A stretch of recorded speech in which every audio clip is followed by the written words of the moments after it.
दवा काम नहीं करती, यकीन दुआ पर आ जाता है। जोहार, सलाम, नमस्कार। लाइव इंडियन गार्ड से मैं मल्लिका और आज लाइव इंडियन गार्ड की टीम मौजूद है भभुआ कैमूर में, जो कि बिहार ज़िले में स्थित है। हम यहाँ क्यों आए हैं तो मैं बताऊंगी।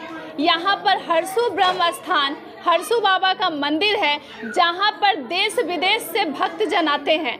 वैसे झारखंड की खबरें तो हम चलाते हैं, लेकिन दर्शकों का प्यार लगातार मिल रहा है, तो आज लाइव इंडियन गार्ड बिहार पहुंच गया है। मेरे साथ पंडित जी हैं, उनसे जानूंगी यहाँ की पूरी कहानी। और मैं आपसे भी पूछना चाहूँगी, क्या भूत प्रेत पिशाच आदि पर आपको यकीन होता है? और कभी ऐसा हुआ है कि जीवन में आपने उनकी भी उपस्थिति को महसूस किया हो? सर, पंडित जी प्रणाम। आशीर्वाद। आपका क्या नाम है? मेरा नाम राजू महाराज है।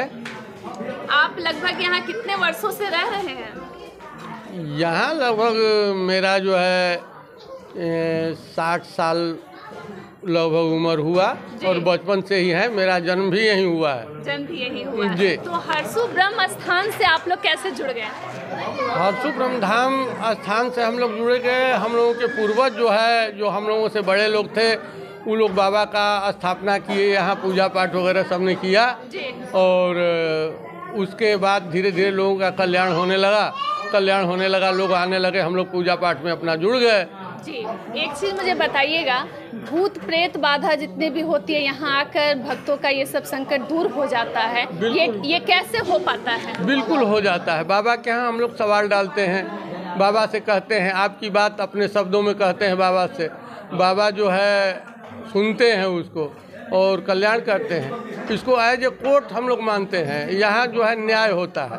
किसी भी प्रकार का प्रेत बाधा, ब्रह्म बाधा संबंधी कार्यक्रम है, किसी भी गलती के चलते ही वो होता है, तो वो सामने आता है और आकर के बोलता है, कहता है कि हम ये हैं, हमको ये चाहिए, हमको वो चाहिए। उसको बाबा के आज्ञा से उसको दिलवाया जाता है, जिससे लोगों का कल्याण होता है बाबा के आशीर्वाद से, मुख्य रूप से। जी, पंडित जी एक चीज़ बताइएगा, कई लोगों को नहीं पता है कि ब्रह्म बाबा कौन होते हैं, अगर आप थोड़ा सा मुझे बताएं। ब्रह्म बाबा एक ब्राह्मण परिवार से आते थे। हरसू पांडे जी इनका नाम था। और यहाँ राजा शालिवाहन का ये किला देख रही हैं, ये किला है उनका। और इनके राजपुरोहित हुआ करते थे बाबा। और राजा को पुत्र नहीं था। इनसे सलाह लिया उन्होंने कि अब हम आगे क्या करें, तो बोले कि दूसरा विवाह कर लो। दूसरा विवाह जब राजा का हुआ तो बड़ी रानी जलन करने लगी, स्वाभाविक। एक दिन महल के ऊपर अपने बड़ी रानी और ये राजा जो है घूम रहे थे, बोली कि सामने किसका दीपक जल रहा है, जो कि अपने समान ही महल हरसू पांडे जी का बनवाया था राजा ने। तो यहाँ बोली कि नहीं, हमारी प्रजा है, हमारे प्रजा का जो है हमारे समान नहीं होना चाहिए। रानी बोलती है राजा से। राजा भी उसकी बातों में आ गए और आकर के अपने लोगों से वहाँ भेज दिया उसको छोटा करने के लिए। लोग गए, जाकर कहे इसमें से निकलिए आप लोग, इसको छोटा करना है, इतना ऊंचा नहीं होना चाहिए। लेकिन बाबा की पत्नी सबसे ऊपर वाले मंजिल पे चली गई और उसी में दबा दिया। लोग वहीं सती हो गई, वहीं ख़त्म हो गई। बाबा की रानी हंस रानी, बाबा की रानी जो है वहाँ थी, बाबा की पत्नी वहाँ जो है उसी में मकान में दब करके जो है वहीं रह गई, ख़त्म हो गई। तो वहाँ उनका भी मंदिर है। उसके बाद बाबा यहाँ आए और राजा के महल में 21 दिन तक अनशन किया। अनशन करने के बाद छोटी रानी इनको देख ली। उसका नाम ज्ञान कुंवर था। देखने के बाद वो जो है बोली कि आप यहाँ क्या कर रहे हैं? बोले बाबा बोले कि मैं यहाँ व्रत में हूँ। ऐसा कह करके तुम्हारी गर्भ में पुत्री है, पुत्री को पुत्र होगा, पुत्र राजा को पुत्र नहीं होगा, ऐसा कह करके शरीर छोड़ दिया बाबा ने।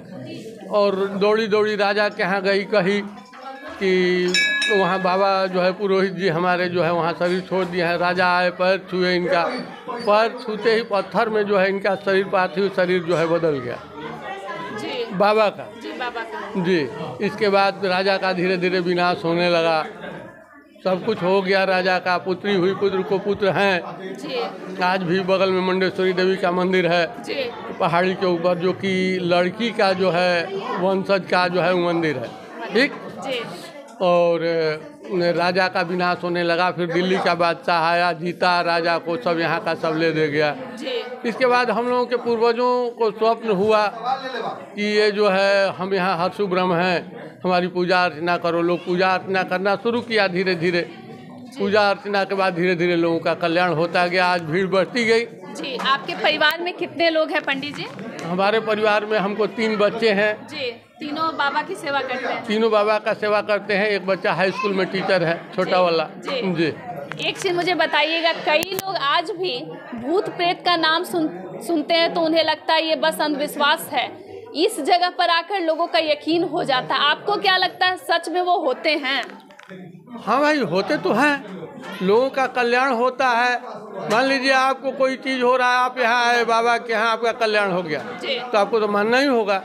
आप कष्ट में हैं, यहाँ आने से आपका कल्याण हो गया तो आपको मान ही लेना होगा। क्यों? जी।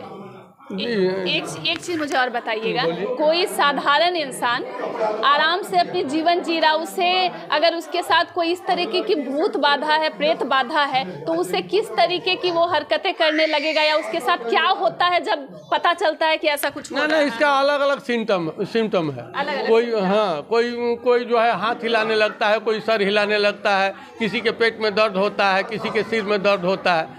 इसका तो मतलब सबका अलग अलग सिम्टम है। कोई पागल हो जाता है, किसी को दाग हो जाता है, किसी को कुछ हो जाता है, सब अलग। ये लोग मतलब किसी पर करवा देते हैं, कोई किराया कराया रहता है। हाँ, कि कोई रास्ते में जैसे चल रहा है।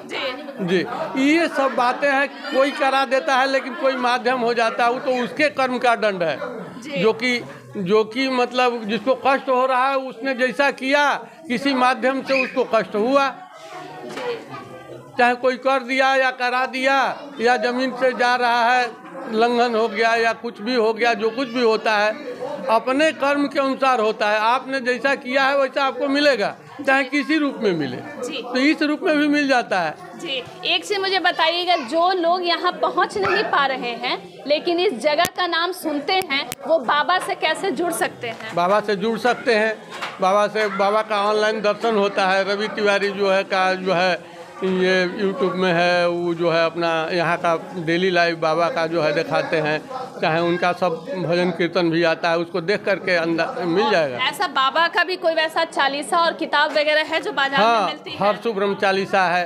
इनकी तस्वीर जो है बाजार में मिलती है। अच्छा, बाबा का कोई विशेष दिन भी है क्या, जिस दिन ज्यादा भीड़ लगती हो दरबार में? बाबा का विशेष दिन तो माघ शुक्ल पक्ष नवमी है। माघ शुक्ल पक्ष नवमी हर्षु ब्रह्म जयंती समारोह मनाया जाता है यहाँ। वह दिन बाबा का विशेष दिन है। इसके बाद बाबा चूँकि शिव स्वरूप हैं, इसलिए इनका विशेष दिन सोमवार है।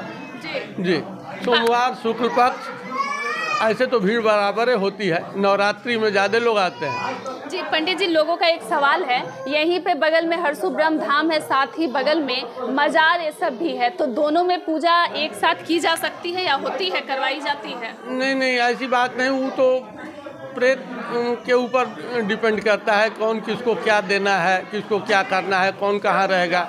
जैसे हिंदू प्रेत है तो हिंदू कहाँ रहना चाहेगा, जैसे ब्रह्म है तो ब्रह्म कहाँ रहना चाहेंगे। जो खबीस है, जिन है, जिन्नात हैं, किस्म किस्म की कैटेगरी है। अच्छा, इसीलिए वो लोग जाते हैं। जी। धन्यवाद पंडित जी। मुझे लगता है कि मैं वो सारे सवाल पूछ ली हूँ जो दर्शकों के मन में होते हैं। आप जरूर बताइएगा कि कभी आपको कोई वैसा भूत नजर आया है या आपके जीवन में इस तरीके की घटनाएं घटी हैं। लेकिन मैं जब कह रही हूँ तो मेरे रोंगटे खड़े हो जा रहे हैं। लेकिन कभी ना कभी हर इंसान का ऐसा कुछ ना कुछ सामना हो ही जाता है। कोयलांचल की कवरेज तो हम करते हैं, लेकिन आज बिहार के कैमूर जिले में हम पहुँच गए हैं। भभुआ रोड एक स्टेशन है, वहाँ पर आप पहुँचकर बाबा का दर्शन कर सकते हैं। और खास करके सुप्रीम कोर्ट कहा जाता है इस स्थान को। जिस व्यक्ति को कहीं भी न्याय नहीं मिलता है, उसे यहाँ न्याय मिलती है। अगर आपको भी लगता है कि आपके जीवन में बहुत सारी बाधाएं आ रही है, तो इस स्थान का भ्रमण कर सकते हैं और आप रवि प्रकाश तिवारी जी से जुड़ सकते हैं। और जिस जगह पर हम बैठे हुए हैं, बस जैसे ही सीढ़ियों को आप चढ़िएगा, रवि प्रकाश तिवारी जी किसी से भी आप बात करके पंडित जी से मुलाकात कर सकते हैं। अभी हम उनके पिताजी को सुन रहे थे। थोड़ी देर के बाद हम फिर जुड़ते हैं और जानते हैं अन्य पंडित जी लोगों से कि क्या हाल है इस स्थान का और कितने वर्षों से पंडित जी यहाँ पर सेवा दे रहे हैं।